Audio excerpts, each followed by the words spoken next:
Myself, Jyoti Naik. I am B.Ed first year student from KLES College of Education. Today I am here to explain on the topic management. Introduction. Management is a very popular term and has been used extensively for all type of activities and mainly for taking charge of different activities in any enterprise. So, a business develops in a course of time with complexities. Management is not only essential to business concern but also essential to banks, schools, colleges, hospitals, hotels, etc. Every business unit has objectives of its own. So, these objectives can be achieved with cooperative efforts of several persons. So, management is very important for any of the organization which is leading. Meaning of management. So management is basically concerned with the performance of planning, organizing, directing, coordinating. In other words, it is the accomplishment of goals of organization. So management is the process of planning, organizing and staffing, directing, controlling. So the whole enterprise resources efficiently and effectively for achieving the goals of organization. So effectiveness in management is concerned with doing the right task. So completing activities and achieving goals. Efficiency means doing the task correctly and with minimum cost. Definition of management. So this is one of the definition given by the author, that management is the art of getting things done through the people. So this definition tells that management is a process of designing and maintaining an environment in which individuals work together in group and accomplishing the aims of the organization, which is initiated by the management. So next we will study about the functions of the management.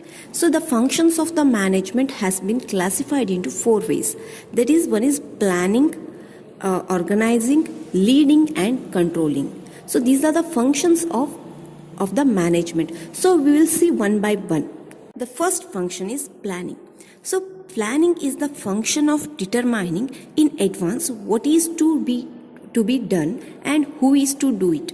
So this implies setting goals in advance and developing a way of achieving them efficiently and effectively. So efficiently and effectively achieving the goals of the organization in advance. So the planning is one of the important process of deciding business objectives and charting out the method to accomplish these goals. This includes decision of what type of activity is to be done, where to be done and how the results to be analyzed. So next one, organizing. So organizing is the management function of assigning duties, grouping tasks, establishing authorities and allocating resources required to carry out a specific plan. Once a specific plan has been established for the accomplishment of an organizational goal, the organizing function examines the activities and resources required to implement the plan. So it determines what activities and the resources are required. So it decides who will do a particular task, where it will be done and when it will be done. So organizing involves the grouping of the required tasks into manageable departments or work units and the establishment of the authority and the reporting relationship with the organization hierarchy. So proper organizational techniques help the accomplishment of work and promote both the efficiency of the operations and the effectiveness of the result. So the organization is considered to be a strong base to establish any firm. So many scholars said that management function can smoothly run through effective organizing. So in general term, organizing is explained as the way in which the work of group of people is arranged and distributed among group of members. So the function of organizing comprises of the determination of the activities to be performed. So creation of departments, sections and position to perform those activities, and establishing relationship among the various parts of an organization.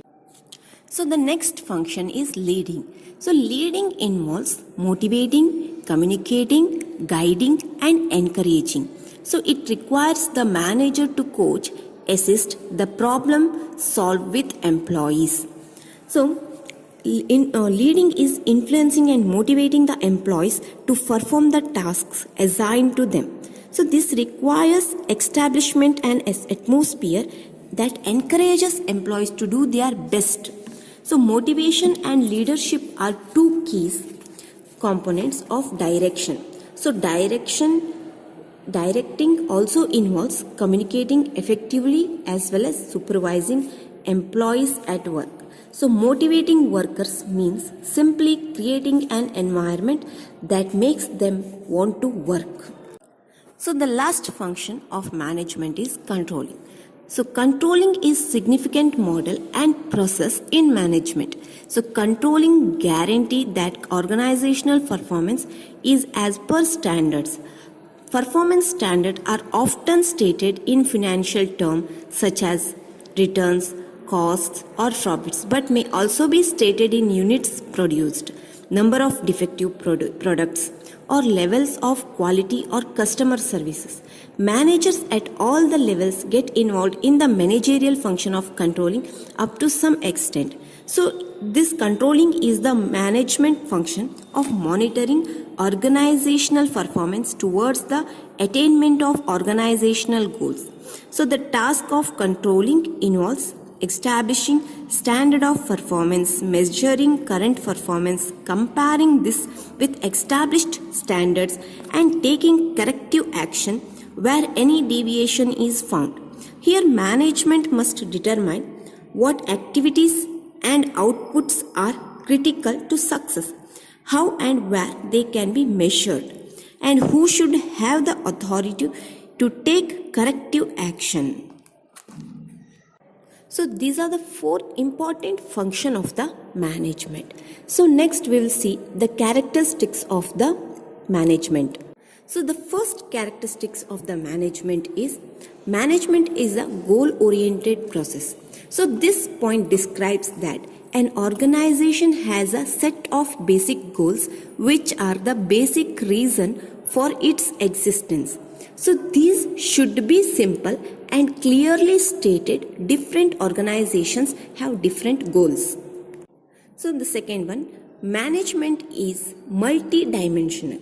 So the management is a complex activity that has three main dimensions. So in management is a multi-dimensional. So in that point, we can see that again three main dimensions in this. So the first is management of work and management of people, management of operations. So here management of work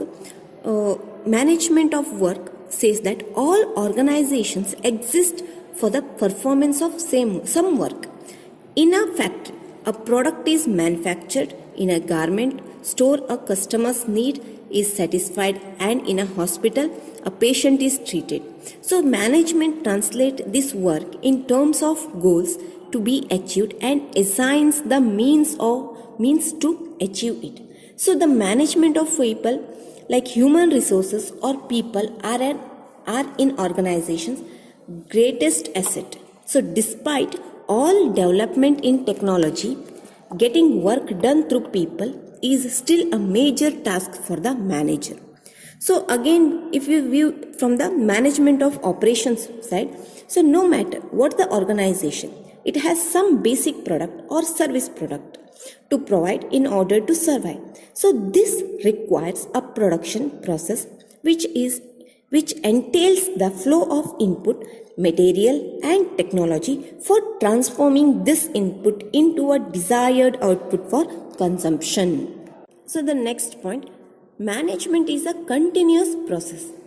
Management is one of the continuous process. The process of management is a series of continuous, composite, but separate functions. So the functions are like planning, organizing, directing, staffing, and controlling. So these functions are simultaneously performed by all the managers of the all the time in the organization. So the next point is management is a group activity. So an organization is a collection of diverse individuals with different needs. Every member of the group has a different purpose for joining the organization, but as a member of the organization, they work towards fulfilling the common organizational goals. So next, the last point, management is an intangible force. So management is a completely intangible force that cannot be seen, but its presence can be felt in the way the organization functions. So, thank you.